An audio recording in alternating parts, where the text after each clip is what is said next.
I'm Holly Madison, and I listen to Brian Shapiro. Hi, this is William Shatner, and I listen to Brian Shapiro. All right, welcome back. It is the Vegas Take, Sharp and Shapiro. So glad you could join us. By the way, a reminder, this show moving 9 a.m. to noon starting August 12th. We are very excited about that. Well, it has been a long time since we remember this story dating back to 1994, the brutal murder of Ronald Goldman and Nicole Brown Simpson. And O.J. Simpson has popped up in the news once again. He creates a Twitter account. He lives right here in Las Vegas and says he has some getting even to do. I'm not really sure what that means. But someone else who's actually been on my show before, who I admire very much, she's an advocate, a writer, a mother, a daughter. She's a sports fan, too. We'll talk to her a little bit about that. And she's done so many good things for so many people. The sister to the late Ronald Goldman joining us right now on the line, Kim Goldman. Kim, I appreciate you coming on. How are you? I'm okay. Thanks for having me. Kim, I guess the first question I want to ask you, what made you decide to start up this podcast? I don't know. I say that jokingly. I mean, I think part of my goal with the show is to tell a story that I don't think's been told before because it's from a completely different perspective. It's an angle that we haven't heard because it's me, and it's me kind of going behind the scenes with people that were an integral part of the case to share information that I think is important and relevant and different than what the headlines might show you or, what some of these fictional shows demonstrate. But it was really just kind of set the record straight a little bit and to take some control back. Well, listen, I listened to it, the first episode. I thought you did a fantastic job. And I wanted to ask you this. You talked about it a little bit in your podcast. What was your first reaction when you saw not only was O.J. Simpson on Twitter starting up on social media, but in the short clip where he says he has some getting even to do? What do you make of that? It was jarring. It was June 14th that I think I saw that he started a Twitter page, which was just 2 days after the observation, the 25-year mark of Ron and Nicole's murder, and just 2 days after the podcast launch. So, I'd like to think that a little bit was because there's some unfavorable things being talked about with him. Maybe that's why he says he has some getting even to do. I think it's really in poor taste that's the first thing he says when he launches his Twitter page. I mean, it's hard because it fills up my stream now, and I can't completely escape it. It's hard to see that. It certainly doesn't appear to me that he's going to be on your podcast. I just don't see that happening. I know his attorney said that he wants $1 million to come on your podcast, and none of that money would go back to you. Yeah, that's what I heard. But let me ask you this, Kim: if he did sit down with you, which I don't think is ever going to happen, but let's just say he did, and you were looking at him face to face right now, what would you say to him? I haven't gotten that far. I think I think that there isn't much that I want to ask. I think it's really more of a visual. It's I'm imagining that I would be filled with rage, and there might be some cuss words come out of my little mouth. But I have replayed it 100 times in my brain, and I don't have a lot of words to say because I don't think it would make a difference. I don't think that anything I would say to him would penetrate him at all. I probably would muster up a lot of anger, and but you know what? He said all he needed to say in his "If I Did It" book.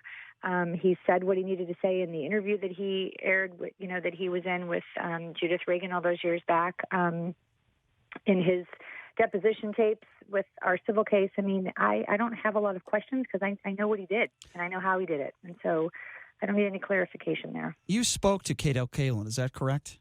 I did. Mm-hmm. What was that conversation like? Can you share with us some of that? Yeah, Cato, I'd only met him once since the criminal case. I never met him during the trial. He was a humble guy, and I think that it was important for him to sit and talk with me because he felt like we had been angry at him for all these years. He wanted to make sure that I wasn't feeling any kind of animosity towards him, which I'm not. But he shared with me how it felt to be part of the case and some of the trauma that he endured because of people harassing him and stalking him, and how it left such a dark print on his life because of his involvement and how sorry he felt for that. Did he ever talk to O.J.? Did O.J. ever confess anything to him or any of that? Any specifics as far as that goes? He did try to use Cato Kalin as his alibi that night when he mentioned to him, we were together, right? Like we were together. Cato was like, no. So that's interesting. So you're saying Cato has told you that O.J. went up to him and tried to use him as an alibi? Correct. Interesting. Now, you also spoke with some of the jurors, right? And you're sharing that now. What was that like? Yeah, that episode's actually dropping Wednesday. Oh, okay. I spoke to two jurors, male jurors, which was really hard. Those were probably the harder conversations that I had during this process because I feel a lot of resentment towards them, but I also needed to learn how to expend some compassion because I do appreciate what they went through. I think that was a lot to ask of them to be sequestered for as long as they were. But they both shared that they believed. One of them shared that they believed in the conspiracy theories, that all the evidence was planted. The other one shared with me that the deliberation process, the 3.5 hours they spent, was basically BS. Wow. And that they had their minds made up before they got into the jury room, which is not what you're supposed to do as a sitting juror. Now, I saw it, right, and I heard that because you were obviously in the courtroom when that all went down in '94. I can't imagine how horrific that must have been for you. But I heard a story that one of the jurors walking out after the not guilty verdict was read out put up the fist, the Black Power sign. Did you see that? I did, and that's actually who I have on the show, Lionel Cryer. Wow. Did you ask him about that? I did. I don't want to give it away, but he had a very interesting excuse, I shall say, for why he did that. There is no excuse for that. I'll just say it right now. There's no excuse for doing that and putting race into this, and I think it shows his frame of mind to do something that dumb and ignorant. I'll just flat out say it. It just to me, there's no excuse for that. Yeah. Well, Kim, I really look forward to hearing that episode. I don't want to give you two more away, but I'll gladly look forward to that. What do you make, though, of a guy like a Mark Furman? I mean, I really think that there are some, not all, but there are some people out there, the LAPD, that did not do a very good job. What do you make of people like Darden and Marcia Clark, who I didn't think did a great job? And I guess it's a three-part question. I'm sorry if I'm loading you up here. And then what do you make of people that are still alive, like Robert Shapiro, that defended O.J.? Well, Mark Furman, I definitely think that Mark hurt us badly. I mean, I don't think for one second that he planted anything. I don't think he did anything wrong as a detective. I think that, however, when he pled the fifth and when the N-word tapes came out and all of that, it sank us. I think that it tainted every single bit of evidence that he touched, every report that he made, and it made him, unreliable, and that hurt us because he touched some of the major pieces of evidence. Having said that, I don't think he planted anything. There's nothing to show that he did. He might have been a disgusting human that, talked with derogatory feelings about African Americans, which is gross and disgusting. But I don't think that it transferred here into doing anything illegal. Marcia and Chris. I hold them in high regard because they were the only people that were fighting for my brother and Nicole, along with everybody else in the district attorney's office and the detectives. It's very hard for me to find fault in them. Yes, 25 years later, and with some of the things I've learned through the podcast, can I question it and go, well, why didn't you do that? And what made you think that? And I don't know that any of it would have made a difference. I even asked one of the jurors if they saw a videotape, would that have changed their mind? And he shook his head no. So I don't know that I really think that whatever Marcia and Chris did would have changed the minds of those jurors. They were very blatant with their disdain for them. Robert Shapiro, this is where my heart and my head don't mesh. I know he had a job to do. I know that that's the job of a defense attorney, to poke holes and to show reasonable doubt. I think that he went below the belt on numerous occasions, and I don't have a high regard for him at all. If you're just joining us, I hear you. Thank you. If you're just joining us, speaking with Kim Goldman, sister to the late Ronald Goldman, talking a little bit about O.J. Simpson. She's got a new podcast out. I can't wait to hear the second episode. That first episode was fantastic. I want to switch to Vegas real quickly, if I may, and talk about this Palace Station situation. This is my personal opinion on this, Kim. I'm not saying that O.J. didn't do anything wrong. Clearly he did. But I truly believe, this is just my personal opinion, that what transpired in 1994 certainly had some sort of aspect on the way the case was handled here in Las Vegas. I don't know if you agree or not on that. What do you make of that? I would venture to say that there's probably a little bit of payback for what happened in 94 and 95. And quite frankly, that's what the jurors tell you why they voted the way they did, because it was payback for Rodney King. However, he did break the law, and he was a criminal, and what he did was illegal.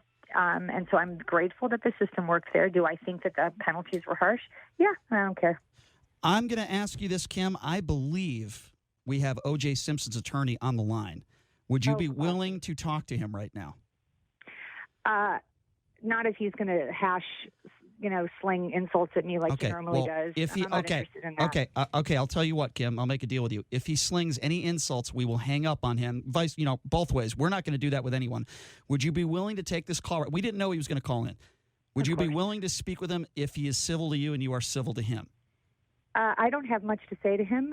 You can let him spew his hateful feelings towards me, but I probably won't have much to say. All right, fair enough. We'll give him an opportunity. Malcolm, is that you on the line? Malcolm? Yeah, that's me. How you doing? This is Brian? Yes, sir. Malcolm, so you're on with Kim Goldman, and she was nice enough to say that she would speak with you as long as you both could be civil to one another. Is that fair? Oh, yeah. I've never been uncivilized to Kim Goldman. Okay. Well, Malcolm, Kim, I'm going to leave the floor to you guys. We're joined by Malcolm, O.J. Simpson's attorney, and, of course, Kim Goldman. Malcolm, go ahead. Well, you're the radio guy. I want you to continue to control the show. I mean, you wanted me to call in. I'm calling in, and you got questions to ask okay. them. Okay, fair enough. Well, Malcolm, you have said some negative things about the Goldman family, right? You have. This is a very emotional situation. I'm sure you would agree for the Goldmans as well. Do you understand that? And is there anything in a civil way you'd like to say to Kim? Maybe an apology? I don't know. Not in this lifetime. Listen, the reason I'm on the air is simply that she has been pestering me and pestering a lot of people to come on the show. And this is her opportunity to ask me the questions. She wants to ask the questions. She can do it on your show. That's fair. Malcolm, that's fair. Kim, I know you said you don't have a lot to talk to him about, but Kim, you don't have to ask him anything, but this is the opportunity. You could ask him anything you want, Kim. Is there anything that you'd like to ask Malcolm? I think that's fair. No, thank you. Okay, well, fair enough. She's been hounding me, and now she has no questions to ask me. I have not been hounding you, so let's just be clear about that. But this is not the forum. I don't appreciate being ambushed, so this is not how I'm going to handle it. I'm a little bit more respectful than that. Well, no, we don't want. I agree. We don't want to ambush anybody. And by the way, for the record, I did not know that Malcolm was going to call in. That's why I respectfully asked if. And she said earlier on in the show that this about this thing with the Simpson and the $1 million, which she knows is a joke. But then she says, well, if you got Simpson in an interview. Well, let me ask you a question, Malcolm. Well, Malcolm, Malcolm, let me ask you a question then. And Kim is still on the line, and I do want this to be respectful. Why won't O.J. do it? Why wouldn't he just meet her face-to-face and go on her podcast? Mr. Simpson doesn't know these people other than through legal proceedings. Mr. Simpson has always maintained his innocence. And the most important thing is Mr. Simpson is in Vegas living his best life now. He's been through hurricanes, as he said on Twitter, and he's living his best life now. And part of living his best life is not to be dealing with these distractions. Okay. Well, he doesn't have to go on. He doesn't have to go on anybody's show. I'm certainly not making that case. He has the right to say no. I'm just asking the question. Is there a reason? Well, if he was going to go on with somebody and do something, if I was let's say I was advising him, and he says I really want to go on and speak to someone right now. Right. It would be with someone who's a talent in the world of journalism, and someone who actually has tremendous experience in interviewing people. I understand. So that's what it would do. It would be with a real professional. Okay, hey, look, you guys have the right to that. And by the way, in no way, shape, or form disrespect to you, Kim. I certainly didn't want this to be an ambush or anything along those lines.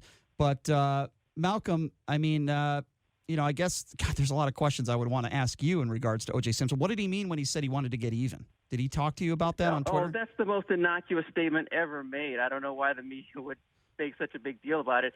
He's got even. It's getting even means exactly what it says. Is that he now has a medium, which is Twitter, where he can even up the playing field for all of these tremendous slanderous, horrible things that are said about him. A lot of them just aren't true. Mm-hmm. And so he can get even by having Twitter. And you saw an example of it, I think, within his first couple of tweets when he talked about he deflected or knocked out this Kim Kardashian, which one of the Kardashians? I know what you're talking about. Yeah, the Khloe Daddy Kardashian thing. Yes. And then there's this guy who's been running around for a million years saying he was his manager. That isn't. Yeah. I'll tell you one thing as a lawyer. For years, I've gone around and I've tried to beat those fires down. Mm-hmm. And this manager guy and dealing with these stories of the Kardashians and all this other nonsense. And you beat them down, and then they go away for a while, and then they come back. And then you beat them down again, and they come back. Mr. Simpson went on and in 1 2-minute tweet basically eliminated any of that stuff. So Yes. everyone now knows from the horse's mouth that Yes. he's never had a manager, or certainly hadn't had one in 40 years or something like that. This Yeah. guy was claiming was false. Mm-hmm. And everyone now knows from the horse's mouth that he's never had anything to do with this Kardashian Jenner or whatever. Okay. I personally, I'll be honest with you. Personally, I don't care about that. I could care less. Well, Malcolm, I would give you the answer, Malcolm, as to why people make a quote unquote big deal about it is because O.J. Simpson was part of one of the most highly publicized trials in American history, and then you make a statement like that in your first exposure to social media in 2019. Yes. People are going to react to it. That's why it was made a big deal. Well, it's now, of course, you understand if you make statements like that, people can have a reaction to it. But then I think through subsequent tweets and through his subsequent history of his Twitter, as you could see, everything he said is just very positive. He talks a lot about football, which, the most ironic thing is, though, I'm considered one of Mr. Simpson's staunchest defenders. But on a personal note, I can't stand NFL football anymore. I have no interest and no desire for NFL football. I understand. Football. Yeah, I get that. I don't golf either, so I don't. I hear you. So well, the biggest love that I have no interest in whatsoever. Let me go back to Kim real quickly, Malcolm. Hang on here for a second. Kim, are you still there? Sure. Okay, I appreciate it. I guess what I want to ask you is when he says he wants to get even. I know we touched on this a little bit. What goes through your mind? Honestly, he's full of shit. And I know I'm not supposed to say that, but nobody cares about the Kardashian and the Jenner stuff. Nobody cares about his Democratic convention debates. The response that he's getting from people is that he's a double murdering SOB. So I let him do what he wants. I don't think that the response he's getting is all that positive. So I don't really care. Let him have his forum. I think it's interesting that the first thing he says is something like that rather than claim his innocence like his attorney claims that he always does, which I've never heard him say. So, you know what? I don't care. Honestly, I don't care. Malcolm, do you have any response to that? Well, yeah, it's a Twitter page is for people to do what they want to with it. I mean, he's not going to. He's already stated and he really didn't. And give, as if I did it book, the confession, that book. He didn't. He didn't give. He really didn't. Well, he didn't really. Yeah, it's chapter 6. Let me speak. Let me speak a second. I thought that you didn't want to be ambushed, and I just wanted to answer. Fair enough, Kim. I will go right back to you. Malcolm, go ahead. What he basically wants to do is use that forum to, and I got distracted. I don't even know what the question was now because it's interrupted. But he basically wants to use the forum for his positive messages and his things. He's not going to go, and he already said in this interview, it's kind of an informal interview he gave with the Associated Press. He says he's living in the no negative zone. He's not going to go back and rehash the past. He's living his best life now. That's what he's going to do. That's it. And he's going to keep on doing it. And nobody's going to get in the way of that. And, as long as I'm his lawyer, I'm going to make sure that's the case. But, Malcolm, we so also when live... You see Simpson, what he's going to be doing is he's going to be out there just basically spreading tremendous positivity into the air and trying to enjoy time with his family, his friends, and his love. But, Malcolm, we also happen to live in the real world. We also understand, right, that he is, every amount of his identity not necessarily is tied up in football. It's not tied up in him as an actor. It's not tied up in his personality as a celebrity. It's tied up into what happened between 1994 and 1995 and before that. And so, you're basically saying that he's not going to address any of this in any way when it comes to his social media, there's or no not. Reason for him to. If I need to address it, I may address it. But there's just there's no reason for it. People can choose the course of their life and choose the decisions and how they want to do what they want to do with their lives. They can make choices. I've learned that. A lot of people can learn that. Kim, I wouldn't say. I wouldn't say. I got to let you in on something. I was the victim of a crime. I forget it was 2014 or whatever it was. I was a victim of a crime, and Metro did a really good job finding the idiot who did what they did. And, he went through the court system, all this other stuff. And I think the judge gave him almost nothing, and the guy immediately absconded and has a warrant out for him since then. And you know what? I was all upset about it for a while, and, this and that, and I was going to do this, and I had all these emotions. And at some point I said, you know what, Malcolm? You just got to let this thing go. You're going to let something consume your life.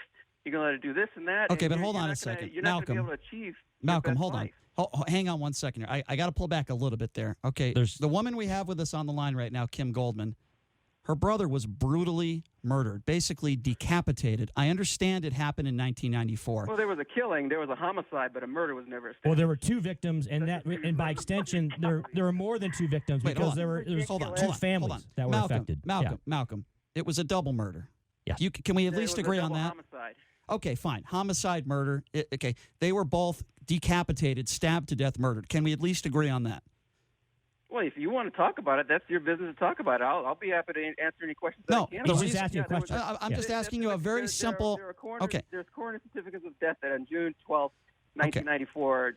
Listen, I'm not bringing O.J. Simpson. I'm not even bringing O.J. Simpson into this right now. I'm just saying there was a double murder. Now, if you want to call it a homicide, that's all. And the reason why I bring that up, Malcolm, and we still have Kim Goldman on the line, okay, that pain never goes away. Okay, I know someone who was brutally murdered in my family, okay? That pain never goes away, ever. And to say that it does go away because it happened in 94, I'm going to have to pull back in and disagree with respect. I didn't say it went away. Okay. You're getting me all mixed up. Okay, Listen, that's what it sounded like. like. You guys are going into a little bit of a funnel. I want to stay focused here. If there's anything that my message has always been, I thought it's really bad when people go like that. That's really sad. Two wonderful people, wonderful families who love them. But at the end of the day, currently, as of 2019, my focus at this point is on a situation where I see people who are monetizing a situation, and they're doing it at my client's expense. And that's something that I'm going to continue to address. Okay, let's let Kim respond to that. It's done. Let's let Kim respond to that. Go ahead, Kim. Listen. His client may have been acquitted in 94, but was held liable of a double murder in 1997. So I don't care what he thinks. There is a $70-80 million judgment against his client that he's been ordered to pay that he has not. So you can argue all day long about the merits of the cases, whatever you want. We have a judgment against our family that we are entitled to pursue. The way that I have chosen to live my life for the last 25 years is no business of Malcolm's. He has accused me of profiting off of this crime. He's accused me of monetizing it. I run a nonprofit. I do volunteer work. I sit on the board of multiple organizations for victims and survivors. I live a very humble life, and I'm also choosing to take control of a story that is mine to tell. If Malcolm likes to continue to go on Twitter, where is the only place that he likes to hide behind, and call me all sorts of names and to tell me that I'm greedy and I'm gross and I'm disgusting and I'm pathetic and all the other things that he likes to say as an attorney, I find issue with that because he's an officer of the law, an officer of the court, and he should be asking his client to uphold the judgment, which he is encouraging him not to do. So I'm going to continue to live my life and be able to look myself. I'm going to excuse me. I'm going to continue to live my life in a very honest and a life that's with integrity. And I don't care what he seems to think of me and the way that I'm living my life with my father. Some of the things that he has said is just disgusting and it's racist. And I think that the Bar Association should know about it because what he's doing is despicable. That is the end of my conversation about this. Okay. Malcolm, do you have any response? I'll give Malcolm a chance to respond. Go ahead, Malcolm. The response to that is I'm just an attorney representing the best interest of my client. There was about a 1.5-year period up until the middle of last month where there was nothing that happened between me or the Goldmans or anybody. They went away. They did their publicity tour when Simpson got out in 2017, and then there was a lot of back and forth going on then, and then nothing happened for a 1.5 years. And guess when I started responding again? Guess when the stuff that she's complaining about? Guess when that started again? It started when they started. You know what? I'm going to interrupt you. Let's just set the record straight. If anybody would like to go to your Twitter feed and watch how you have verbally assaulted me on Twitter, and I have not responded ever, maybe one time to call you out to tell you to knock it off and to take me off of your feed because I didn't need to be constantly stalked and harassed and trolled, go check that out. I have kept my side of the street clean. I'm not engaging in this crap with you So be Well, done. stop talking about You my have client. come after me over and over and over and over and over again, relentlessly. Knock it off. Grow up there you and stop. back Yeah, I'll F knock it up. off when you knock it off. How about that as a deal? I'm done. I appreciate the time. Goodbye. Okay, Kim, I appreciate you coming on. When That's she goes on about Let's keep Malcolm on. my client, I stop with her. All right. Well, listen, Malcolm, I think the point that I'm trying to make here is that this is a very emotional situation for the Goldmans. And by the way, to be clear, I did not know that Malcolm was going to call in. I was not prepared for it. Kim was not prepared for it. But I was happy to take your call, Malcolm. Well, I'm happy I to was take born your call and talk prepared, to you. all right? Which is why Mr. Simpson's living the great life that he's living in Vegas. Well, let me ask you a All question right, on the so- air. Let me ask you a question on the air right now. Would O.J. Simpson be willing to come into our show in studio without Kim Goldman, without anyone else, just us, and have a fair and honest interview, talk about Las Vegas? We don't have to talk about what happened in the early 90s. Well, like I told you in our call off the air earlier this morning, I'll be happy to pass the message along. You, along with the other hundreds of requests I get, I'll let him know. And he does what he wants. Everyone thinks that I'm the one who somehow makes this happen. Mr. Simpson controls his own life and his own decisions. I'm just a lawyer. All I can do is provide advice and consent. This issue with the person who just hung up on us with that's something that I have to do in Mr. Simpson's best interest. It's a very peculiar situation. No lawyer should ever have to be in it.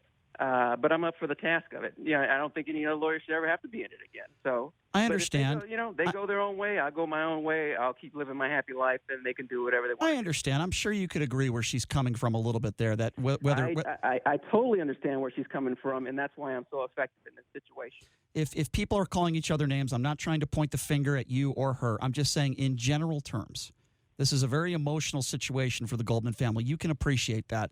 You can understand where she's coming from when she says maybe you called her a name or this or that.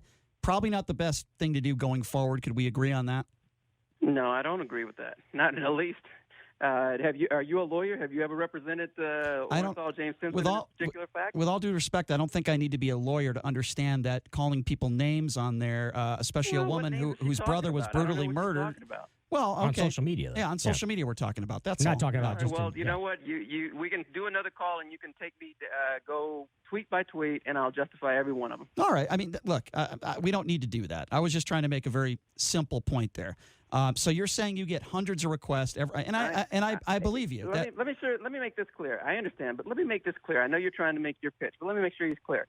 I am representing perhaps one of the most notorious, at one point, private citizens on the planet. And when he was coming out of camp in 2017, some of you know it as prison, when he was coming out of camp in 2017, all right, there was a concerted effort by the Goldmans, others too, but mainly by the Goldmans, to continue to try and destroy any effort he had to have any type of life after he got out. So he needed protection. And so that's it. So if there's any question that's going to be left over from this as to what I believe about my defense of Simpson and my representation of Simpson, I don't regret one thing about it. Nothing. As a matter of fact, it's the proudest moments I've ever had in my legal practice. You know why? Because it's an actual real challenge. Most lawyers won't take on challenges, but this is like climbing Everest, maybe even more so. And she's just upset because I'm effective. That's it. That's the only reason. I think she's upset because her brother got brutally murdered in 1994. Well, Malcolm, let's call it what it is. Right back on the air and continue with her. But I think that that's a fact though. No, but that's Malcolm, why she's upset. Malcolm, I'm just being honest with you. She's upset because her brother's no longer alive. Malcolm, I'm not going to lie. I'm not going to lie to you on the air. I mean, we all know why she's still very upset. Her brother was brutally murdered. Listen, everyone understands that. Everyone. How come you keep rehashing it? Everyone understands that. Well, because we understand it, but we can't put ourselves in her shoes, though. It can't be a shield. It can't be a shield to profit and to monetize 25.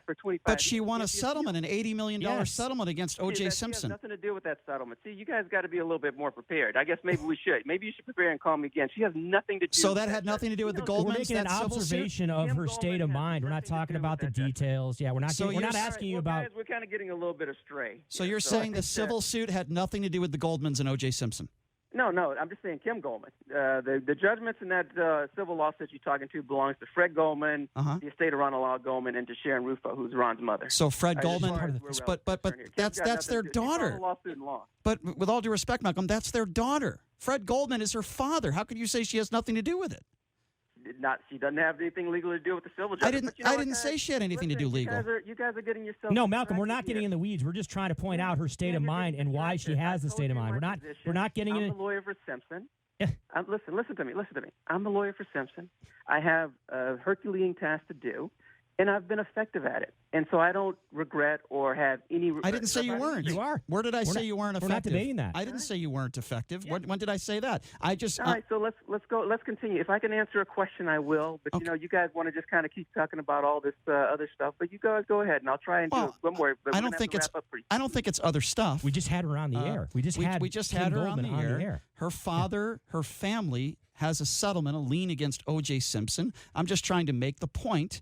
She lost her brother, who was brutally murdered. And I believe she was the first ever guest we've ever had to just hang up on us. Well, that's okay. Well, that's okay. But listen, Malcolm, I appreciate you calling in. I did not know you were going to call in, for the record. I didn't know you were going to call in the middle of this interview. I did not want to upset Kim. I get the feeling she is upset. That was not my intention. I did not want to do that. I do appreciate you calling in. I would love to have you in studio, so maybe we can continue this conversation. I will treat you fairly, like I treat all my guests fairly. I always have. I always will. And if you can get O.J. Simpson to come in studio, I guarantee you I will treat him fairly as well. Does that sound like a plan? All right, as long as we've established one thing. I gave her the opportunity to interview me on your time, and she didn't do it. Well, here's the thing. You're totally right. That took place. The question as to what she would ask O.J. If O.J. actually sat for an interview with her, she basically said she wouldn't say anything. She just want to look at him. Look, so that's what we were right, which is totally different from what she's been telling the rest of the press. Here's the deal, Malcolm. Our show is an unbiased platform for someone like O.J. Simpson to tell their story. Bottom line. Hey, guys, you guys have been great. I think that you guys have a great show here. Radio is not probably what it used to be a long time ago, but you guys really adhere to the essence of it, and you're trying to just take it back to where I think it should be. I'm very impressed with you guys. I have to admit that. All right, well, Malcolm, I call up and I appreciate that. This would be kind of a little bit of a joke, but you guys really handled this very, very well. So I have to say that I'm very proud of you. Okay, well, Malcolm, so you were testing us. Well, Malcolm, listen, I appreciate those kind words. The offer still stands. We would love your client to be able to come in studio. He calls Las Vegas his home. This is the most powerful station really in Nevada. It's 50,000 watts. We'd love to have you and your client, O.J. Simpson, in studio, and hopefully we can continue that conversation, and hopefully we can get him in, okay? All right. Well, if you want to talk fantasy football and all that stuff, I'll sleep through the interview if he grants one. It's not going to be. I assure you, if OJ comes in, it will not be. We can talk a little fantasy football. I'm in 3 leagues. I don't know about you guys. We might talk a little bit of sports betting, though. Maybe a little bit. Malcolm, be prepared to give me a pillow. All right, Malcolm. I appreciate you calling in. Thank you very much. Thanks for the call, Malcolm. Care, all right. Bye-bye. Let me say this again. I want to apologize to Kim Goldman. I did not know that Malcolm was going to call in. I just didn't. That's the honest-to-God truth. I am going to call Kim, and I am going to tell her that because I do. Listen, I asked her. I said, do you mind if we take the call? If she said, no, I'd rather you didn't, I would not have taken the call. She said, go ahead, but I'm not going to have much to say. The last thing I wanted to do was get her upset. And she stood true to that. She didn't have a lot to say, but you're right. Fine. She did okay the call. Yeah, but I did not want to get her upset. Respectively asked her if that was okay. I did not want to get her upset, and I apologize if she got upset. While I do appreciate Malcolm calling in, I wish he could have given me a little of notice. I thought that was sort of a little bit of an ambush to call in the middle of an interview, but at the same time, I did want to take his call, and I wanted to hear what he had to say. And he was technically addressing an issue. All right. Well, I'll tell you what we do. We went a little late in that segment. We went a lot late. Let's take a quick break. We'll take your calls when we come back. We went 9 minutes late. Well, we got to get Barry, too. Barry's coming up next, too. We got to talk a little tennis. So we'll take a quick break. We'll be back right after this. You're listening to The Vegas Take on the all-new 101.5 FM, 720 AM KDWN. This is The Vegas Take with Sharp and Shapiro. Malcolm